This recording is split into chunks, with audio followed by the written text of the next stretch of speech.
मैं आपको शक्ति का दूसरा सिद्धांत बताता हूं।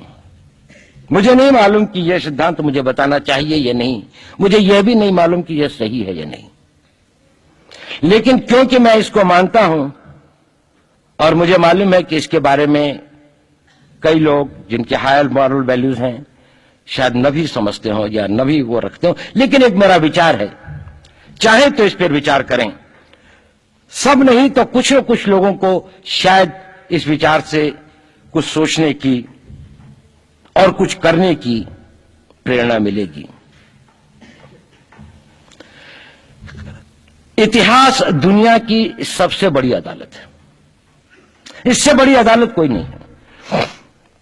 सुप्रीम कोर्ट में क्या हुआ, हाई कोर्ट में क्या हुआ, लड़ाई के मैदान में क्या हुआ, इलेक्शंस में क्या हुआ, ये सब बातें आती हैं चली जाती हैं, बाद में रह जाता है केवल इतिहास। और इतिहास का निर्णय हमेशा उसके पक्ष में गया है जो शक्तिशाली था। इसने कभी उसका साथ नहीं दिया जो न्याय के साथ था, जो सही था। अगर ऐसा होता तो दिल्ली में बाबर रोड होती है, बाबर रोड है लेकिन राणा सांगा रोड नहीं है, क्योंकि बाबर आया, विजयी हुआ, राणा सांगा हार गया। भारत की हिंदूशाही किंगडम अफगानिस्तान से होती सिकुड़ती सिकुड़ती सिकुड़ती यहां तक नहीं आ जाती। हमने किसी पर आक्रमण नहीं किया, हमने किसी के जीवन मूल्यों को नष्ट नहीं किया, हमने किसी के धर्म ग्रंथों को और धर्म स्थानों को नष्ट नहीं किया। शायद हम न्याय संगत थे, शायद सत्य भी हमारे पक्ष में था, लेकिन शक्ति हमारे साथ नहीं थी। इसलिए इतिहास ने हमें उसकी सजा दी। इतिहास ने हमेशा उनको सजा दी जिन्होंने विचारों को कर्म से और न्याय को शक्ति से अधिक महत्व दिया। अब मैं ये नहीं कह रहा हूं कि उसको उसकी तिलांजलि कर देनी चाहिए, ये नहीं है कि न्याय का अपना महत्व नहीं है, लेकिन यदि कॉन्फ्लिक्ट ऑफ इंटरेस्ट हो तो शक्तिशाली बनना ज्यादा आवश्यक है। भारत धर्मगुरु भी तभी बनेगा जब एक शक्तिशाली भारत का निर्माण होगा। जिन लोगों ने भारत के ऊपर आक्रमण किया, भारत के ऊपर राज किया, इस प्रकार से राज किया कि राज करते वक्त, जाते वक्त अपने गुलामों से कह दिया कि तुम राज कर लो, हम तो जा रहे हैं, तो यहां पर गुलाम वंश भी बन गया। अगर हम लड़ाई के वॉरफेयर के उसूलों से देखें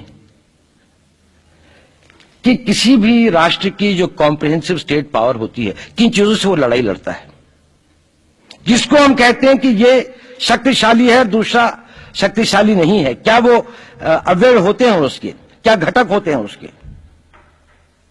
तो भारत के पास जनशक्ति, धन शक्ति, ज्ञान की शक्ति, टेक्नोलॉजी की शक्ति, और जिन लोगों ने आक्रमण किया उनकी शक्ति को अगर हम ये देखें तो शायद 1 और 1000 का अनुपात भी नहीं होता। लेकिन उसके बाद भी हम वो नहीं कर पाए। और ये प्रश्न भी किसी ने पूछा, उस पर मैं आऊंगा बाद में। निवेदिता जी ने उसका बहुत अधिक उत्तर दिया, बहुत अच्छा उत्तर दिया था कि क्या कारण है, किसके कारण भी हम लोग इस लड़ाई में इतिहास ने हमारा साथ या हमारे पक्ष में न्याय नहीं दिया। क्या कारण है कि कश्मीर में हम लड़ रहे हैं, जिन्होंने हमारे ऊपर आक्रमण हो रहा है, हमारे ऊपर बाहर से लोग आकर वायलेशन हमारे बॉर्डर का करते हैं, इन्फिल्ट्रेटर्स हमारे यहां आते हैं, जबकि पूरा का पूरा कश्मीर भारत का भाग है, अभिन्न भाग है। कानून के अनुसार वहां के राजा ने यह हस्ताक्षर किए, हमें दिया।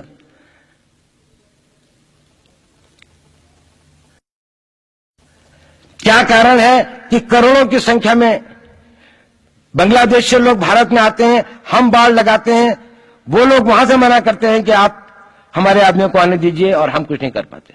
और भारत में 2 करोड़ नागरिक रहते हैं। हम हर एयरपोर्ट के ऊपर में इमिग्रेशन की चेक पोस्ट लगाते हैं कि कहीं पर कोई एक आदमी बिना पासपोर्ट के या बिना वीजा के भारत में प्रवेश न कर जाए।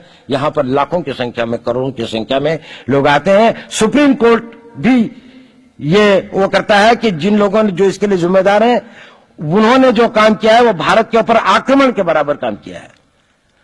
और वही सरकार उस सुप्रीम कोर्ट के 25 जुलाई 2005 के निर्णय के 3 दिन के अंदर में एक नया अध्यादेश जारी करके उन सारे के सारे कानूनों को फॉरेनर्स एक्ट के अंदर में इनकॉर्पोरेट कर लेती है, क्योंकि जो वो आईएमडीटी एक्ट था उसको सुप्रीम कोर्ट ने नल एंड वॉइड कर दिया। ये सब बातें हमें सोचने और समझने की आवश्यकता है। एक कारण, मैं ज्यादा चीजों में नहीं जाना चाहता, इतना समय भी नहीं होगा, कि भारत विदेशों से इतना नहीं हारा। अंग्रेजों ने भारत के खिलाफ कोई लड़ाई ऐसी नहीं जीती जिसमें कि अंग्रेजों की फौज में भारतीय सिपाही नहीं थे। चाहे वह पहले बंगाल नेटिव आर्मी थी, 1857 के अंदर में सिखों और गुरखास ने उनका साथ दिया। जब सिखों से लड़ाई हो रही थी तो बाकी लोगों ने उनका साथ दिया। हमेशा नेटिव आर्मी उनके साथ थी। जब जब आक्रमण वेस्ट से हुआ, चाहे वो पार्थियन थे, चाहे हून थे, चाहे मंगोल आए, बाद में मुगल आए, तो लश्कर कहां बने? वो तो थोड़े से लोग आए थे। लश्कर बने काबुल में, जिस वक्त तो इस्लामाइज भी नहीं हुआ था, लाहौर में, सरहंद में। हिंदुस्तानियों को हराया है तो हमेशा हिंदुस्तान के लोगों ने साथ नहीं दिया देश का। और दर्द है तो केवल इसी बात का। भारत के इतिहास में अगर दर्द केवल इस बात का नहीं है कि विदेशियों ने हमारे साथ क्या किया, उनका तो हम मुकाबला कर लेते। दुख इस बात का था कि हमारे सभी लोगों ने साथ नहीं निभाया और साथ नहीं दिया। और इसकी फीलिंग आज भी मुझे इस देश में होती है। और भारत को आंतरिक या बाह्य शक्तियों से जो सबसे बड़ा खतरा है, वो खतरा इस बात का है कि हमारे अपने लोग ही